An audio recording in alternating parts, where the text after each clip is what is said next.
नमस्कार, मैं तत्व गुरु आपका स्वागत करता हूँ अपने यूट्यूब चैनल सरल समाधान में। मित्रों, आजकल हम सुंदरकांड रामायण से संबंधित विषय वस्तु के बारे में आप सबसे परिचर्चा कर रहे हैं। आज का विषय है कि हनुमान जी महाराज ने सबसे छोटा रूप क्यों बनाया, जबकि वो विशाल रूप रख कर के भी आकर सीधे लंका में माँ भगवती के पास आ सकते थे राक्षसों का वध करते हुए।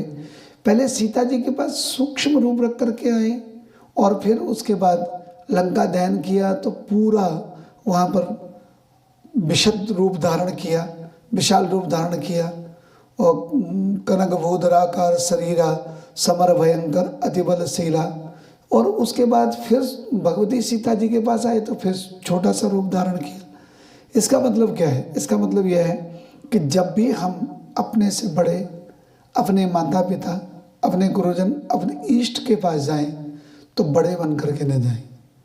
अक्सर हम लोगों ने देखा है कि हम अपने मान, पद, प्रतिष्ठा, अपने वस्त्र, इन चीज़ों का बड़ा ध्यान रखते हुए और हम किसी भी मंदिर या किसी भी पूजा गृह में जाते हैं तो वहाँ पर हम इन चीज़ों का ध्यान ज़्यादा रखते हैं और बड़े बनने के कारण हम वहाँ पर जो है पहुँच जाते हैं और पहुँच करके हम वहाँ पर क्या करते हैं, अपना अभिमान करते हैं।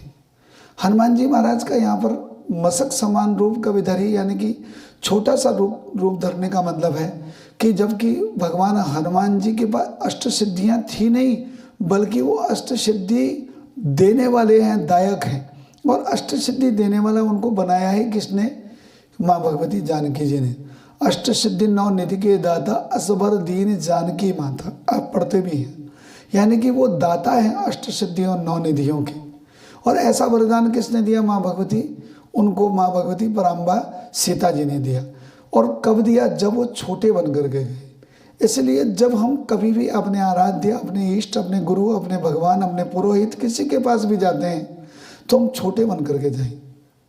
अगर हम छोटे बन करके जाएंगे, लघुता में बड़ी ताकत है, तो क्या होगा कि हमारे अंदर में अहंकार न होगा तो हमारे जो बड़े हैं उनको मान मिलेगा। अगर हम खुद ही पहले बड़े बन गए तो वो कहाँ हमें ज्ञान देंगे? क्योंकि देखिए, आपने सुना होगा कि जब दुर्योधन बड़ा बन करके भगवान कृष्णचंद्र जी के सराहने पर बैठ गया तो भगवान कृष्ण जी सो गए और वो क्या हुआ कि सो करके उठे तो सबसे पहले दृष्टि कहाँ पड़ी? अर्जुन पे पड़ी, जो चरणों पे बैठा था उनकी तरफ भगवान चले गए। वैसे ही लक्ष्मण ज्ञान लेने के लिए जब रावण के सराहने की तरफ खड़े हुए तो रावण ने ज्ञान न दिया। और ज्ञान कब दिया? जब वो चरणों में खड़े हुए। वैसे ही, क्योंकि चरणों में खड़ा होने का मतलब लघुता है। हनुमान जी महाराज पहले ही ज्ञान देते हैं कि अगर कुछ चाहिए संसार में, अपने गुरुओं से, अपने भगवान से, अपने इष्ट से, अपने पुरोहित से, तो आपको छोटा बनना पड़ेगा। अहंकार यानी बड़ा बनने का वो नहीं करना पड़ेगा, सामर्थ्य नहीं करनी पड़ेगी। और जब हम ऐसा करेंगे तो हमें क्या होगा? हमारे बड़ों का आशीर्वाद मिलेगा। इसलिए भगवती ने उन्हें क्या किया? छोटे बन करके गए थे, जो छोटा बानर का बच्चा समझकर अपनी गोद में बिठाया और अपने वक्ष स्थल से लगाया कि एक तो बानर का बच्चा और उसके ऊपर से भगवान श्री राम का भजन गायक करने वाला और भगवान श्री रामचंद्र जी की सैदानी लाने वाला। जबकि उम्र में भगवान श्री रामचंद्र जी से जो है हनुमान जी महाराज लगभग 3 सवा 3 महीने बड़े हैं। क्योंकि जैसा कि पुराणों में लिखा गया है, क्योंकि एक ही समय मिले हुए उस प्रसाद से अंजनी ने भी गर्भ धारण किया और उसी प्रसाद से माँ भगवती कौशल्या जी के को भी आभास हुआ कि मेरे गर्भ में कोई चीज़ आ गई है। तो दोनों का एक ही समय गर्भ में प्रसवन का समय जब हुआ तो, परंतु बानर का जो प्रसव समय होता है वो 6 माह होता है। यानी कि 6 माह में बानर जो है अपने बच्चे को जन्म दे देता। इसलिए अंजनी वानर थी, वानर कुल की थी, इसलिए हनुमान जी महाराज मात्र 6 महीने में हो गए। और उधर भगवान रामचंद्र जी की माँ, क्योंकि वो क्या थी?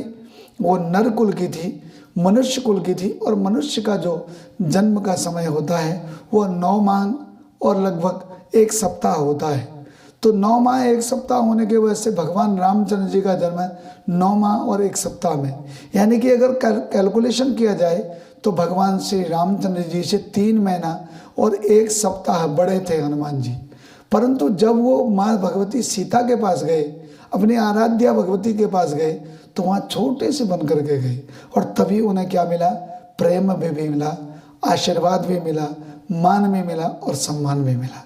इसलिए हनुमान जी महाराज की इस प्रेरक प्रसंग से कि मशक समान रूप कपि धरि कहने से ये प्रसंग हमें ज्ञान मिलता है कि हमें कभी भी अहंकार नहीं, सूक्ष्म बन करके भगवान के चरणों में जाना चाहिए। पुनः ऐसे ही प्रसंग को लेकर आपके सामने आता हूँ, तब तक आपसे विदाई लेता हूँ। हर हर महादेव, नमस्कार। हर हर महादेव।